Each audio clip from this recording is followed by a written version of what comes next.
महामारी के साथ हमारी जंग अभी चल ही रही थी कि लगभग एक साल बाद फिर से भारत में कोविड-19 वायरस की घातक दूसरी लहर ने दस्तक दे दी। वो भी ऐसे समय में जब इसके मामले और प्रतिबंध दोनों धीरे धीरे कम हो रहे थे। अप्रैल 2021 में दूसरी खतरनाक लहर ने देश की स्वास्थ्य सेवा प्रणाली पर बहुत बुरा असर डाला है।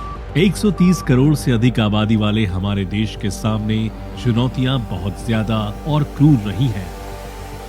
लेकिन इसके नागरिक, इसके फ्रंटलाइन वर्कर्स, चिकित्सा सहायक, डॉक्टर, राज्य सरकार और केंद्र सरकार के सैन्य बलों इस संकल्प के साथ इसका डटकर मुकाबला किया है कि हम कोविड को हरा देंगे। ऑक्सीजन की मांग को पूरा करने के लिए बुनियादी ढांचे और संसाधनों को बढ़ाने के गहन प्रयासों में कोविड उपचार सुविधाओं और कोविड से संबंधित दवाओं की निजी तथा सार्वजनिक क्षेत्र में लामबंदी, अर्धसैनिक बलों और देश के सशस्त्र बलों द्वारा तेजी से 500 ऑक्सीजन उत्पादन संयंत्रों को स्थापित करना, भारतीय रेलवे द्वारा औद्योगिक संयंत्रों से बड़े पैमाने पर ऑक्सीजन को तत्काल जरूरतमंद शहरों तक ले जाना, ऑक्सीजन कंटेनरों को एयरलिफ्ट करना और देश भर में अस्पतालों की स्थापना करना, ये सभी उपाय कोविड के मामलों को कम करने में मददगार साबित हो रहे हैं।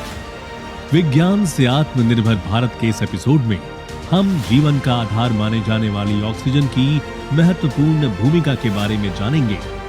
हम देखेंगे कि घातक कोविड से संक्रमित होने पर श्वसन प्रणाली को ज्यादा ऑक्सीजन की आवश्यकता क्यों होती है। गैजेट्स के उपयोग से हम अपने घरों में अपने शरीर के ऑक्सीजन स्तर की निगरानी कैसे कर सकते हैं, और इससे भी महत्वपूर्ण बात यह है कि भारत अगले 90 दिनों में तेजी से 500 ऑक्सीजन पैदा करने वाले संयंत्र किस प्रकार स्थापित कर रहा है।